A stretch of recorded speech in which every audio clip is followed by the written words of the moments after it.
Welcome to Luca and Miguel. Enjoy the video. In this video, I will show you how to make delicious homemade kefir using just a small amount of store-bought kefir. It's a simple and rewarding process that lets you enjoy fresh, probiotic-rich dairy at home.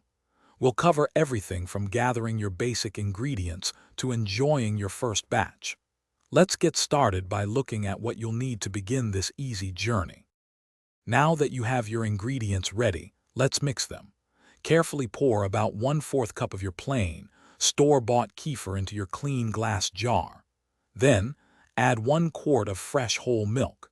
Give it a gentle stir with a non-metal spoon to ensure the kefir is well distributed throughout the milk. This initial mix is crucial for starting the fermentation process effectively. Once mixed, cover your jar loosely with a lid or a breathable cloth, like a coffee filter secured with a rubber band. Place it in a spot away from direct sunlight, ideally at a consistent room temperature between 68 and 72 degrees Fahrenheit. Let it ferment for about 12 to 24 hours. You'll know it's ready when it thickens to a yogurt-like consistency and smells pleasantly tangy. Congratulations, your first batch of homemade kefir is ready. Gently stir the finished kefir, then pour it into another clean container for storage. Remember to save about 1/4 cup of this fresh, homemade kefir to use as the starter for your next batch.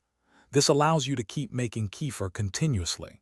Store your delicious, new kefir in the refrigerator, where it will stay fresh for up to 1 week. Enjoy! Thanks for watching and please subscribe. It's the best investment you'll ever make.